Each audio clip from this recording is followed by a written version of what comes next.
Hello friends, welcome back to our channel. Friends, આજે આપણો જે વિષય છે બહુ જ ઇમ્પોર્ટન્ટ વિષય છે ને આજે હું આપ સૌને વાત કરવાનો છું જે આપ સૌમાંથી લગભગ ઘણા બધા સ્ટુડન્ટે એક જ પ્રશ્ન પૂછ્યો છે કે સર, હાઈકોર્ટ ઓફ ગુજરાતની જે ગુજરાત સિવિલ જજની એક્ઝામ આવી છે એના માટે કઈ રીતે એપ્લાય કરવું તે બાબતે એક વિડીયો જોઈએ છે ને આજે હું એ વિડીયો આપ સૌ માટે લઈને આવ્યો છું. તો આજના આપણા વિડીયોમાં હું વાત કરવાનો છું કે ગુજરાત સિવિલ જજની જે એક્ઝામિનેશન હવે આવવાની છે એના વિશે જે ફોર્મ ફિલઅપ કરવાના સ્ટાર્ટ થઈ ગયા છે તો એ ફોર્મ કઈ રીતે તમારે ભરવાના છે એ બાબતે આ સંપૂર્ણ વિડીયોમાં હું તમને જાણકારી આપવાનો છું અને આપ સૌને વિનંતી પણ કરું છું કે આ વિડીયોને એન્ડ સુધી જોજો જેથી આપ સમજી શકો કે કઈ રીતે તમારે ઓનલાઈન એપ્લિકેશન ફોર્મ ભરવાનું છે અને કઈ રીતે એમાં કઈ મિસ્ટેક નથી કરવાની. ખાસ કરીને એ બધા જ જે પણ કોઈ તમારા પ્રશ્નો હતા ફોર્મ ફિલઅપને લઈને આજે દૂર થઈ જવાના છે. તો ખાસ જે પણ કોઈ સ્ટુડન્ટ્સ આજે ચેનલ પર નવા છે પહેલા પ્લીઝ ચેનલને સબસ્ક્રાઇબ કરી લો, બેલ નોટિફિકેશન આઇકોનને ઓન કરી લેજો જેથી આવનારા મોસ્ટ ઇમ્પોર્ટન્ટ વિડીયોઝના નોટિફિકેશન સૌથી પહેલા તમને મળી જાય. બિલકુલ સમયને નહીં બગાડીએ, શરૂ કરીશું આજનો વિડીયો.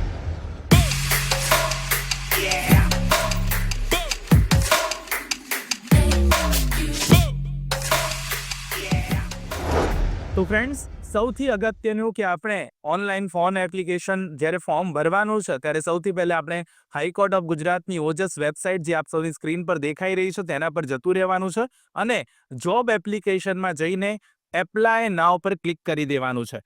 જેવું આપ એપ્લાય નાવ પર ક્લિક કરશો એવી આ રીતે તમારી સામે સ્ક્રીન જોવા મળશે. એમાં તમારે અહીંયા જે direct recruitment to the cadre of the civil જજ 2024-25ની જે વાત છે એવું લખેલું આવશે અને એપ્લાય નાવ પર ક્લિક તમારે અહીંયાથી કરવાનું છે. છેલ્લી તારીખ 1 માર્ચ 2025 છે. હવે હું એપ્લાય નાવ પર ક્લિક કરું છું. ઓકે, એપ્લાય નાવ પર ક્લિક કરતાની સાથે જ અહીંયા પોસ્ટ વિશે માહિતી આપેલી છે કે કઈ પોસ્ટ છે, direct recruitment to the cadre of civil જજ. સ્પેશિયલ કેરેક્ટર અહીંયા કોઈ જ એલાઉ નથી, એટલે તમારે કોઈ પણ લેસ ધેન, ટકાવારીનો સિમ્બોલ, ગ્રેટર ધેન, કાઉન્સ જે કરીએ છે, એન્ડ, પ્લસ, માઇનસ, ઉદ્ગાર ચિહ્ન જે કરીએ છે એવું કંઈ પણ કરવાનું નથી, એ એલાઉ નથી. આપની સ્ક્રીન પર આપ જોઈ શકો છો સ્પેશિયલ કેરેક્ટર કોઈ પણ તમારા ફોર્મ ફિલઅપ કરો ત્યાં આવવું જોઈએ નહીં. હવે સ્ટાર ઇન્ડિકેટર જ્યાં જ્યાં રેડ સ્ટાર ઇન્ડિકેટર કર્યો છે ત્યાં એ માહિતી મેન્ડેટરી છે, એટલે એ માહિતી તમારે ભરવી જ પડશે. હવે બહુ જ અગત્યની કે આપણને સૌથી પહેલા સૂચના આપી દેવામાં આવી છે કે please read the detail advertisement carefully before applying for the post. Okay, એ જે ડિટેલ એડવર્ટાઇઝમેન્ટ છે તમારે સૌથી પહેલા કાળજીપૂર્વક વાંચી લેવાની છે એપ્લાય કરતા પહેલા. સૌથી પહેલી વાત, Gujarati language proficiency test, Gujarati ભાષાની નિપુણતા વિશે વાત કરવામાં આવી. હવે અહીંયા તમારે શું કરવાનું છે, તો જો તમારે ધોરણ 10માં સેકન્ડરીમાં કે હાયર સેકન્ડરી એટલે ધોરણ 12માં એક સબ્જેક્ટ તરીકે ગુજરાતી હતો, ઓકે, એક સબ્જેક્ટ તરીકે ગુજરાતી હોય, 10માં હોય કે 12માં હોય, બેમાંથી કોઈ એક જગ્યાએ હોય તો પણ, તો અહીંયા તમારે યસ કરી દેવાનું છે. ઓકે, સમજ્યા તમે? જો 10મા ધોરણમાં કે 12મા ધોરણમાં તમારે ગુજરાતી એઝ અ સબ્જેક્ટ છે, એ હાયર લેવલ હોય કે સેકન્ડરી લેંગ્વેજમાં હોય, એફએલ હોય કે એસએલ હોય, એ કંઈ પણ હોય, પણ તમારે અહીંયા લખી દેવાનું છે, તમને એમાં એક્ઝેમ્પશન મળી જશે. તમારે ધોરણ 10માં છે તો 10માં લખવાનું છે, એસએસસીનો સીટ નંબર લખવાનો, જે સીટ નંબર હોય, કેટલા માર્ક્સ તમે ઓબ્ટેન કર્યા છે, કેટલામાંથી અહીંયા ભૂલ નથી કરવાની, આઉટ ઓફ 100 આવશે. જે પણ કોઈ તમારા માની લો 79 માર્ક્સ આવ્યા હોય, અહીંયા 79, અહીંયા તમારો એસએસસીનો સીટ નંબર આવશે. જો ધોરણ 10માં તમારું ગુજરાતી હતું તો, માની લો ધોરણ 10માં નથી ને 12માં છે, તો અહીંયા 12ના એચએસસી આપેલું છે, ત્યાં સીટ નંબર, કેટલા માર્ક્સ તમારા ગુજરાતીમાં આવ્યા અને કેટલામાંથી આવ્યા, તો 100માંથી. ક્લિયર? એ રીતે તમારે અહીંયા લખી દેવાનું છે. ઓકે, તો અને સાથે સાથે નીચે એક નોટ જોવા મળશે અને તમારે અહીંયા લખવાનું છે કે I have cleared secondary or higher secondary with Gujarati as subject. આ નોટ જ્યાં સુધી તમે એમની એમ નહીં લખો ત્યાં સુધી નહીં ચાલે. જેવી રીતે હું લખી રહ્યો છું એ રીતે જ લખવાનું છે. જો તમારે ગુજરાતી છે તો અહીંયા નીચે પણ લખેલું આવી જશે. જેમ જેમ તમે લખતા જશો, સમજો, જે રીતે તમે લખતા જશો એમ નીચે ગ્રીન બનતું જશે. ઓકે, હાયર સેકન્ડરી અહીંયા તમે જોઈ શકો છો એ પ્રમાણે કે મેં ગુજરાતી આપેલી છે એઝ અ સબ્જેક્ટ મારો હતો, તો હું આ રીતે ત્યાં લખી દઈશ, તો આ મારું થઈ ગયું. ઓકે, અહીંયા બે જે ઉદ્ગાર ચિહ્નો છે જે અહીંયાથી તમને જોવા મળે છે, કોમા ઇન્ટુ ઇન્વર્ટેડ કોમા, જે એ કરવાના નથી, એ સિવાય લખવાનું છે. બરાબર? સ્પેશિયલ કેરેક્ટર ક્યાંય ન આવવું જોઈએ. આ તો વાત થઈ ગઈ કે જો તમારે ગુજરાતી સબ્જેક્ટ છે તો તમારે આ રીતે ત્યાં એન્ટ્રી કરી દેવાની છે. પણ માની લો મારે ગુજરાતી છે જ નહીં, 10મામાં પણ નથી કે 12મામાં પણ નથી, તો શું થશે? મારે અહીંયા પૂછ્યું છે કે સેકન્ડરી કે હાયર સેકન્ડરીમાં ગુજરાતી લેંગ્વેજ હતો એઝ અ સબ્જેક્ટ, તો હું અહીંયા નો કરી દઈશ, નથી. અને પછી મારે અહીંયા જે લખવાનું છે એ લખવાનું બદલાઈ જશે. હું શું લખીશ? સિવિલ જજીસની પરીક્ષા માટે પુનહલ લો હાઉસ દ્વારા ગુજરાત હાઈકોર્ટના જાહેર થયેલા નવા સિલેબસ મુજબના તમામ 28 વિષયોના ઇંગ્લિશ ગુજરાતી ડિગ્લોટ બેરેક્સનો સેટ બહાર પાડવામાં આવેલ છે, જેમાં નવા ફોજદારી કાયદાઓ BNS, BNSS તથા BSA નો પણ સમાવેશ કરવામાં આવેલ છે. આ સેટમાં લેટેસ્ટ સુધારા વધારા સાથે તમામ બેરેક્સ ઉપરાંત પ્રિલિમ અને મેઇન્સ એક્ઝામના અગાઉના વર્ષના paper solutions, mock test papers અને લીગલ મેગઝિન્સ સમાવેશ કરતી બુકનો પણ સમાવેશ કરવામાં આવે છે. આ તમામ બુક્સ ઇંગ્લિશ ગુજરાતી બંને ભાષામાં હોવાથી પરીક્ષાની તૈયારીમાં વધુ ઉપયોગી સિદ્ધ થશે. આ કોમ્બો સેટ કે અન્ય કોઈ પણ કાયદાના પુસ્તકો વ્યાજબી ભાવે ઘરે બેઠા મંગાવવા સંપર્ક કરો પુનહલ લો house 9825986757 www.punhalllawhouse.com. I will appear for Gujarati language test conducted by the High Court.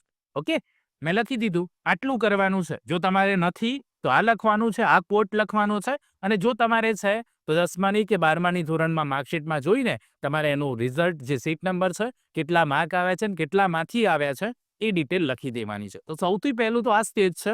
અહીંયા કોઈ ભૂલ કરવાની નથી. 10મામાં હોય કે 12મામાં હોય, ઘણીવાર બંનેમાં હોય તો લોકો કન્ફ્યુઝ થાય છે, તો આપણે બંનેમાં લખી દેવાનું. અહીંયા જુઓ, હું જેવું યસ કરીશ, અહીંયા માની લો મારે 12મામાં પણ છે, તો અહીં 12માનો સીટ નંબર લખીશ, કેટલા માર્ક આવે એ લખીશ, કેટલામાંથી આવે લખીશ. ક્લિયર? તો આ એક બહુ જ નેસેસરી વાત છે જે તમારે અહીંયા સમજી લેવાની છે. નેક્સ્ટ કોન્સેપ્ટ તરફ આગળ વધીએ. હવે તમારું જે નામ છે એ એઝ પર તમારા સર્ટિફિકેટ હોવું જોઈએ, એટલે કે ધોરણ 12માં કે ધોરણ 10માં તમારું જે રીતે નામ છે એ રીતે જ હોવું જોઈએ. ટાઇટલમાં મિસ્ટર, મિસિસ, બેસ, ડોક્ટર જે પણ કંઈ તમે લખતા હોય એ હોય. ફર્સ્ટ નેમમાં તમારું નામ આવશે, મિડલ નેમમાં તમારા ફાધરનું નામ કે જે પણ કંઈ સર્ટિફિકેટમાં હોય એ રીતે, અને લાસ્ટ નેમમાં તમારું સરનેમ આવશે. એ જ રીતે મધર્સ નેમ તમારું જે હોય અહીંયા મધર્સ નેમ એ આવી જવું જોઈએ. તો અહીંયા માની લો આપણે લખીએ કે મિસ્ટર દિનેશભાઈ, ઓકે, રમેશભાઈ, દિનેશભાઈ રમેશભાઈ પટેલ એક નામ છે માની લી. ઓકે, તો અહીંયા તમને નીચે જોવા મળશે મિસ્ટર દિનેશભાઈ રમેશભાઈ પટેલ આવી ગયું. આ લખે છે કે please ensure that your name matches that in your certificate. તમારું જે નામ છે તમારા સર્ટિફિકેટ્સમાં આ જ રીતે હોવું જોઈએ. No changes will be entertain later on.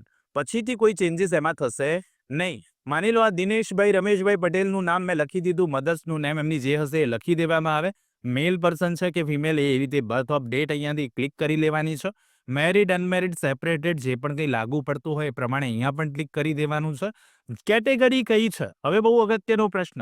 જો તમે SC, SC, BC કે ST કેટેગરીમાં આવો છો તો તમારે કાસ્ટ સર્ટિફિકેટ, એની ડેટ લખવાની છે, અને જે ઇશ્યુઇંગ ઓથોરિટી હોય એ અહીંયા આવશે. જે પણ કોઈ રાજ્યમાં તમારો જે રાજ્ય, આપણે ગુજરાતના છીએ તો ગુજરાત ઇશ્યુઇંગ ઓથોરિટી કહેવાય. ઇશ્યુઇંગ ઓથોરિટી ઓફ સ્ટેટ કયું છે તો ગુજરાત આવશે. એમાં આપણે સર્ટિફિકેટ નંબર લખવાનો છે અને સર્ટિફિકેટ કઈ તારીખે ઇશ્યુ થયું છે એ લખવાનું છે. માની લો કોઈએ જનરલમાં ભર્યું છે તો પછી આ કોઈ જ વસ્તુ એમાં આવશે નહીં. જનરલ કેટેગરી માટે અહીંયાથી કશું જ ક્લિક કરવાનું આવશે નહીં. જનરલ EWS હશે તો EWS સર્ટિફિકેટ નંબર, એની તારીખ અને ઇશ્યુઇંગ સ્ટેટ તો ગુજરાત જ રહેવાનું જો ગુજરાતના છીએ તો. ક્લિયર? તો આ કાસ્ટ કેટેગરીમાં પણ તમારે ક્યાંય ભૂલ કરવાની નથી. શાંતિથી સમજીને શાંતિથી અહીંયાથી ક્લિક કરી દેવાનું છે. એ સિવાય તમે SCBCમાં ક્લિક કરશો, તમારો નોન ક્રિમિલિયર માર્ક્સ છે SCBCમાં, okay, certificate number, non creamy layer certificate number, non creamy layer certificate date અહીંયા લખવાની રહેશે. ઓકે, તો જે પ્રમાણે કેટેગરી એ પ્રમાણેની ડેટ અને ઇશ્યુઇંગ નંબર માંગવાનો છે એ અહીંયાથી બતાવવું પડશે તમારે એ જે તે કેટેગરીમાં. માની લો હું જનરલ કરું છું તો મારે કંઈ કરવાનું રહેતું નથી. હવે પરમાનન્ટ પ્રેઝન્ટ એડ્રેસ લખવાનું છે ને એમાં પણ સ્પેશિયલ કેરેક્ટર અહીંયા A થી Z એટલા જ એલાઉ છે, એનાથી વધારે એલાઉ નથી. તો તમારે પ્રેઝન્ટ એડ્રેસ અહીંયાથી લખી દેવાનું છે. તમારું જે પણ કોઈ એડ્રેસ હોય ફૂલ એડ્રેસ લખી દેજો. નીચેથી જિલ્લો સિલેક્ટ કરવાનો છે એ તમારે અહીંયાથી કરી દેવાનો છે. અને જે સ્ટુડન્ટ આઉટ ઓફ ગુજરાતના છે તો અહીંયા લખેલું છે આઉટસાઇડ ગુજરાત, બસ એટલું સિલેક્ટ કરીને પિનકોડ લખીને આગળ વધી જવાનું. જો તમારું પ્રેઝન્ટ એડ્રેસ અને પરમાનન્ટ એડ્રેસ બંને સેમ છે તો અહીંયાથી કોપી કરી લેજો, એટલે બધી વસ્તુ અહીંયા કોપી થઈ જશે. હવે અહીંયા મોબાઈલ નંબર તમારો લખવાનો છે અને રીટાઈપ પણ કરવાનો છે, જે પણ કોઈ તમારો મોબાઈલ નંબર હોય. ઈમેલ એડ્રેસ અહીંયા તમારું આવી જશે, પછી ફરીથી ઈમેલ એડ્રેસ આવી જશે. ભૂલ ન કરતા ઈમેલ એડ્રેસ લખવામાં. ત્યારબાદ રાજ્ય સિલેક્ટ કરવાનું છે, કયા રાજ્યના છો, સો એન્ડ સો ગુજરાત લખી દેવાનું. નેશનાલિટી તમારી ઇન્ડિયન, હોમ ટાઉન તમારું જે હોય તે, અને પછી મધર ટંગ તમારી જે હોય એ ગુજરાતી હોય ગુજરાતી અહીંયા આવી જશે. નેક્સ્ટ કોલમ આવે છે ડિસેબિલિટી. બેન્ચમાર્ક ડિસેબિલિટી હોય છે ને એના માટેનું આ કોલમ છે ને, એ પણ 40% થી વધારે ફિઝિકલ ડિસેબિલિટી હોય. કમ્પિટન્ટ ઓથોરિટીનું સર્ટિફિકેટ. લોકોમોટર ડિસેબિલિટી હોય તો એમનું લખવાનું છે, અહીંયા ડિટેલ આવશે. લો વિઝન ડિસેબિલિટી હોય તો, હાર્ડ ઓફ હિયરિંગ હોય તો, ને નોટ એપ્લિકેબલ હોય તો. આપણે જનરલી જો નથી ડિસેબિલિટી તો નોટ એપ્લિકેબલ પર અહીંયા આપેલું છે પ્રમાણે તમારે ક્લિક કરીને આગળ વધવાનું જ રહેશે. બેઝિક કોમ્પ્યુટર નોલેજ જે છે એ હોવું જરૂરી છે. સ્પષ્ટપણે અહીંયા કેવું છે, those who have studied computer subject in the academics may provide details accordingly subject in SSC HSC sem 1 of BA in the name of institute, date of marksheet or last date of month in case of only month and year is mention. અહીંયા કહેલું છે કે basic computer knowledge વિશે મારી પાસે કોઈ certificate નથી સાહેબ, તો શું હું પરીક્ષા ન આપી શકું? આવા બહુ પ્રશ્નો આવે છે મારી પાસે. સમજો અહીંયા શું કહ્યું છે કે તમારે 10મા ધોરણમાં કે 12મા ધોરણમાં BA સેમેસ્ટર 1માં ક્યાંક તમારે સબ્જેક્ટ હોય કમ્પ્યુટરનો, તો તમે અહીંયા બતાવી શકો. તમારે અહીંયા યસ કરી દેવાનું છે. નેમ ઓફ ઇન્સ્ટિટ્યુશનમાં શું લખશો? તો અહીંયા કહી દીધું છે કે નેમ ઓફ ઇન્સ્ટિટ્યુશનમાં તમારે HSC લખી દેવાનું. માની લો મારે 12મા ધોરણમાં એક સબ્જેક્ટ હોય કમ્પ્યુટર, તો હું અહીંયા HSC લખી દઈશ. અને ડેટ ઓફ સર્ટિફિકેટમાં હું શું લખીશ? તો માર્કશીટ મારી જે દિવસે આવી હોય તે દિવસે હું લખી દેવાનો છું. માર્કશીટમાં જે ડેટ પ્રિન્ટ થઈને આવી છે હું એ જ લખી દેવાનો છું. ઓકે. ઘણીવાર કેવું હોય કે સર અહીંયા માર્કશીટમાં મંથ જ લખેલો આવ્યો છે, માર્ચ 2022, બસ એટલું જ લખેલું છે સર. તો હું શું કરું? તો અહીંયા કહ્યું છે કે એ મહિનાની છેલ્લી તારીખ હોય એ લખી દેવાની. માર્ચમાં છેલ્લી તારીખ કઈ હોય તો 31/3/2022 તમારે લખી દેવાની. ચિંતા કરવાની કોઈ જરૂર નથી. ક્લિયર? 10મા ધોરણમાં, 12મા ધોરણમાં, BAમાં કે બીજી કોઈ પણ જગ્યાએ તમને જો એકેડેમિક્સમાં કમ્પ્યુટર સબ્જેક્ટ સ્ટડી કરી લીધો છે ઓલરેડી, તો તમે એ અહીંયા બતાવી શકશો. તો એ ખાસ યાદ રાખવાનું, અલગથી કોઈ કોર્સ કરવાની એના માટે કોઈ સર્ટિફિકેટની જરૂર નથી. આ બહુ જ અગત્યનો પ્રશ્ન જેના વિશે વારંવાર ચર્ચા કરવાની રહી જાય છે.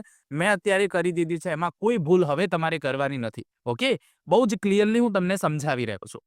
એ સિવાય કોઈની પાસે માની લો 10મામાં પણ નથી, 12મામાં પણ નથી, બીજે ક્યાંય સ્ટડી પણ નથી કર્યું કમ્પ્યુટર, તો જેની પાસે સર્ટિફિકેટ છે બેઝિક કમ્પ્યુટર નોલેજનું, એને અહીંયા સંસ્થાનું નામ લખી દેવાનું છે. અને જે દિવસે એ સર્ટિફિકેટ ઇસ્યુ કરવામાં આવ્યું હોય એ ડેટ લખી દેવાની છે. માની લો મેં સ્પીપામાંથી પાસ કરી છે પરીક્ષા, તો હું સ્પીપા લખી દઈશ અને જે ડેટ હશે એ લખી દઈશ. ઓકે. જે પણ કોઈ સંસ્થા હોય એ સંસ્થાનું નામ અહીંયા લખી દેવાનું અને ડેટ લખી દેવાની. આ બેઝિક કમ્પ્યુટર નોલેજ અહીંયા યસ જ હોવું જોઈએ.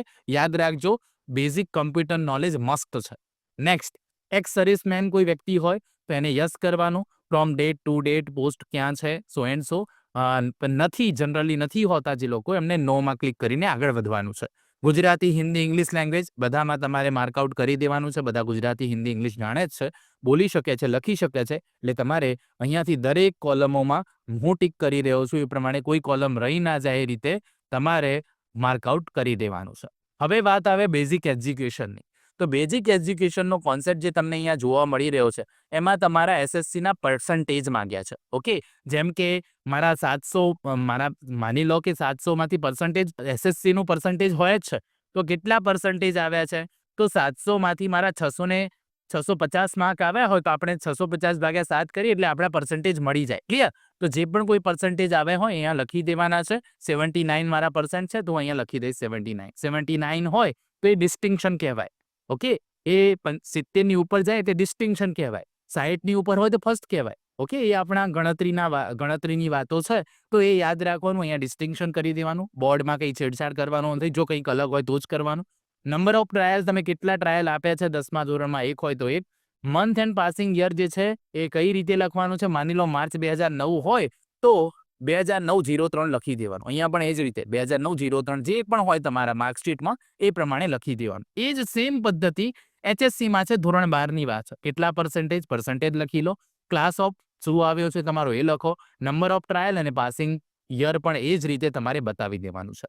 ત્યારબાદ ગ્રેજ્યુએશન અને પોસ્ટ ગ્રેજ્યુએશનની ક્વોલિફિકેશનમાં અહીંયા માંગ્યું કે જો તમે કોઈ ગ્રેજ્યુએશન કર્યું છે તો ગ્રેજ્યુએશન સિલેક્ટ કરશો. પર્સન્ટેજ કે પર્સન્ટાઇલ તમારા કેટલા છે એ તમારે અહીંયા બતાવી દેવાનું. એમાં લાસ્ટ સેમેસ્ટર ધ્યાનમાં લેવાનું, છેલ્લું સેમ હોય તો. એના પછી એમાં શું આવ્યું છે તમારું, એ યુનિવર્સિટી તમારી કઈ છે, નંબર ઓફ ટ્રાયલ અને ક્યારે તમે પાસ કર્યું. માર્ચ 2009 હોય તો 2009-03 આપણે જેમ લખીએ છીએ એમ જ લખવાનું.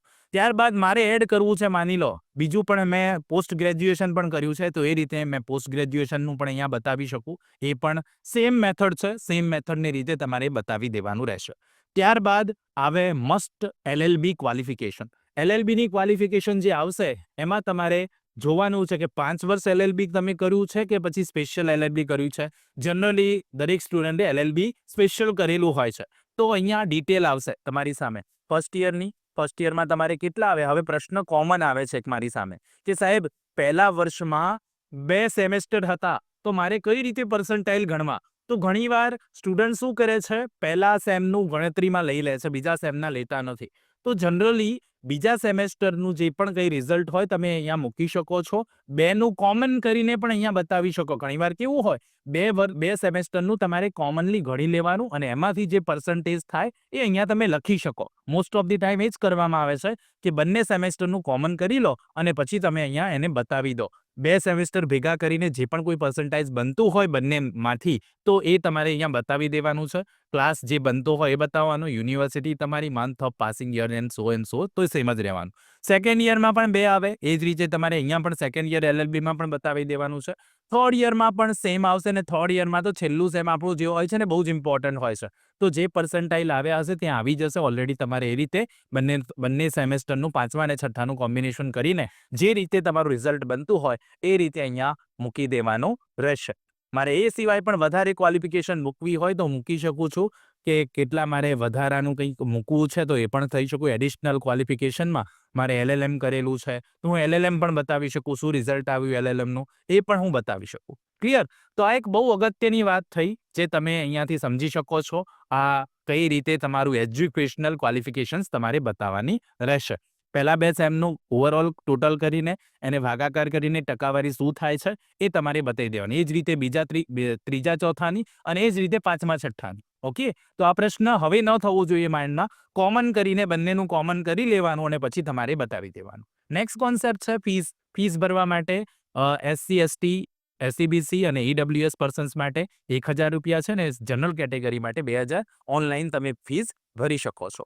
હવે મોસ્ટ ઇમ્પોર્ટન્ટ વાત અહીંયા આવે છે. સ્ટુડન્ટ્સ અહીંયા બહુ ફસાય છે કે સર પ્રેક્ટિસિંગ ડિટેલ માંગેલી છે, હું એક એડવોકેટ છું તો મારે શું કરવાનું. તો અહીંયા એક વસ્તુ બહુ અગત્યની કે તમે એક પ્રેક્ટિસિંગ એડવોકેટ છો, માની લો પ્રેક્ટિસ નથી કરતા, એક વસ્તુ છે, પણ તમે પ્રેક્ટિસ નથી કરતા તેમ છતાં હું તમને એમ કહીશ કે તમારે કોઈ પણ એક સાઇટ જે તમને વધારે ફાવતી હોય એક પિક કરી લેવાની. તમારો એનરોલમેન્ટ નંબર તમારી પાસે આવી જ ગયો છે. એનરોલમેન્ટ નંબર જે હોય એ કાચો નંબર તમારી પાસે હોય જ છે. એનરોલમેન્ટ નંબર તો આવી જ ગયો. બાર કાઉન્સિલનું નામ તમારે લખી દેવાનું છે. ઓકે, એ જ રીતે એનરોલમેન્ટ ડેટ તમારી આવી જશે અહીંયા. એનરોલમેન્ટ ડેટ આવી જાય એટલે એનરોલમેન્ટ ડેટ કઈ, તમે જે બાર કાઉન્સિલમાં રજીસ્ટ્રેશન કરાવી હતી એ ડેટ આવે એનરોલમેન્ટ ડેટમાં. ઓકે, તો એ ડેટ તમારે અહીંયા મેન્શન કરી દેવાની છે. જે દિવસે તમારું એનરોલમેન્ટ થયું એ ડેટ એનરોલમેન્ટ ડેટ કહેવાય અને એ ડેટ અહીંયા તમારી સામે જે સ્ક્રીન છે ત્યાં એનરોલમેન્ટ ડેટ છે ત્યાં નાખી દેવાની છે. જ્યાં કર્સર છે એ તમે જ્યાં એનરોલમેન્ટ કરાવ્યું, એનરોલમેન્ટ નંબર આવ્યો એ ડેટ આવે. ઓકે, હવે કઈ અદાલતમાં પ્રેક્ટિસ કરો છો તો જ્યાં તમે રજીસ્ટર્ડ કરાવ્યું હોય. માની લો હું કોઈ તાલુકામાં રહેતો હોય અને મેં મારી તાલુકા કોર્ટમાં પ્રેક્ટિસ કરાવી છે તો હું લખી દઈશ કે તાલુકા કોર્ટ ઉપલેટા. ક્લિયર?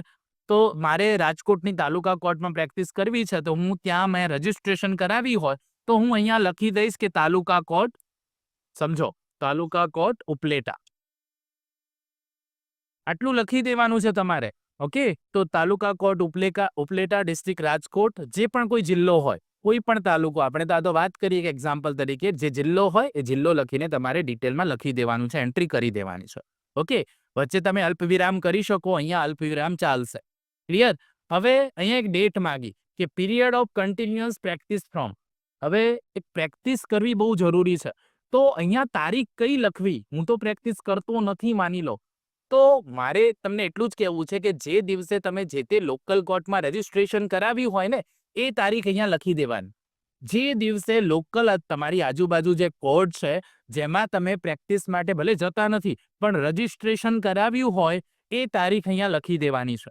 હવે પ્રશ્ન એવો થાય કે સર મેં તો હજુ હમણાં AIB-19 આપી છે, મારી પાસે તો પ્રોવિઝનલ સર્ટી છે પણ હજુ COP નથી આવ્યું, સર્ટિફિકેટ ઓફ પ્રેક્ટિસ નથી આવ્યું, તો હું કઈ રીતે અદાલતમાં રજીસ્ટ્રેશન કરાવી શકું? તો આ એક પ્રશ્ન છે જ કે કઈ રીતે પ્રેક્ટિસિંગ એડવોકેટ ગણાવો. તો અહીંયા તમે એક કામ કરજો, તમે જે તારીખે ફોર્મ ભરતા હોય એ તારીખ નાખી દો, કારણ કે અહીંયા તમે એક અંડરટેકિંગ આપવાના જ છો. નીચે સમજો, એક અંડરટેકિંગ આપવાના છો કે હું પર્ટિક્યુલરલી AIB મેં એક્ઝામ આપી છે, હજુ સુધી મારું રિઝલ્ટ નથી આવ્યું, હજુ બાકી છે, મારું સર્ટિફિકેટ બાકી છે, રિઝલ્ટ બાકી છે, નથી આવ્યું, તો પછી આ પીરિયડ ઓફ કન્ટિન્યુઅન્સ તમારા માટે લાગુ નહીં પડે અલગથી. કારણ શું? કારણ કે હજુ તમારું રિઝલ્ટ જ નથી આવ્યું. સમજો છો? તો એવા સંજોગોમાં પર્ટિક્યુલરલી હું એમ જ કહીશ કે જે તારીખે ફોર્મ ભરતા હોય માત્ર એ તારીખ નાખીને આગળ વધજો.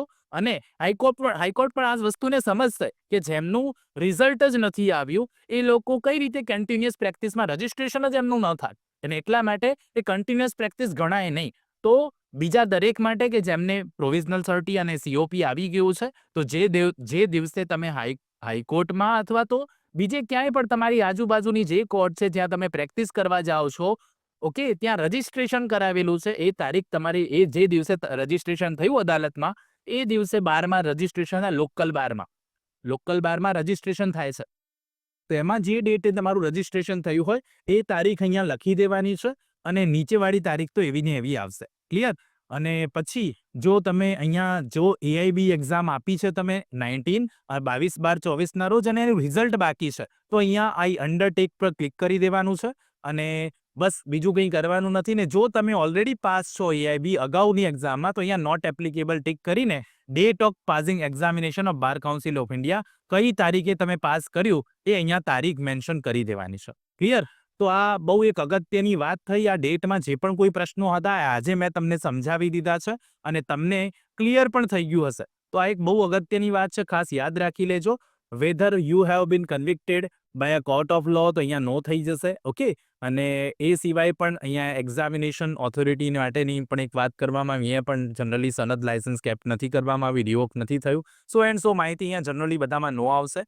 ઓકે, ત્યારબાદ કોઈએ અગાઉ એક્ઝામ આપી હતી તો અહીંયા યસ કરી દેવાનું. જ્યુડિશિયલ પોસ્ટ માટે કયા પોસ્ટ માટે એપ્લાય કર્યું છે તો એ પણ તમારે અહીંયા બતાવી દેવાનું કે આ પોસ્ટ માટે એપ્લાય કરવામાં આવી છે, તો એ પણ અહીંયા તમે બતાવી શકો. પોસ્ટ કઈ હતી એ બતાવી શકો, સીટ નંબર તમે તમારો બતાવી શકશો, ડેટ ઓફ એપ્લિકેશન જે હતી એ બતાવી શકો, ને ત્યારબાદ બાહેધરી બાકીને આપીને તમે ફોટોને વગેરે અપલોડ કરીને ફોર્મને સબમિટ કરી શકો છો. તો ઓવરઓલ આપણે જે પણ કોઈ વાતો કરી અહીંયા ડિટેલમાં ફોર્મને લઈને, જે પણ કોઈ પ્રશ્નો હતા એ લગભગ તમારા બધાના સોલ્વ થઈ ગયા છે. એમાં કંઈ જ ઇશ્યુ આવે એવું નથી. સિમ્પલી ફોર્મ ભરવાનું છે, કંઈ એટલું બધું હાર્ડ પણ નથી, અને શાંતિથી સમજી વિચારીને ફોર્મ ભરજો. કોઈ પ્રશ્ન હોય તો નીચે કોમેન્ટમાં જરૂરથી જણાવજો, હું જરૂરથી આન્સર આપી દઈશ તમને. ક્લિયર? તો આઈ હોપ સો તમને આ કોન્સેપ્ટ ક્લિયર થઈ ગયો હશે. આજનું ફોર્મ ભરવાનું જે રીત મેં સમજાવી છે એ ક્લિયર થઈ ગઈ હશે. જો ક્લિયર થઈ ગઈ હોય તો એક લાઇક જરૂરથી કરજો. ચેનલ પર નવા હો તો પ્લીઝ ચેનલને સબસ્ક્રાઇબ કરીને બેલ નોટિફિકેશન આઇકોનને ઓન કરી લેજો. મળીએ નેક્સ્ટ વિડીયોમાં. ત્યાં સુધી જોતા રહો અમારી ચેનલ રિયલ એજ્યુકેશન કેચેટ. ખૂબ ખૂબ ધન્યવાદ. ખૂબ ખૂબ આભાર ફ્રેન્ડ્સ.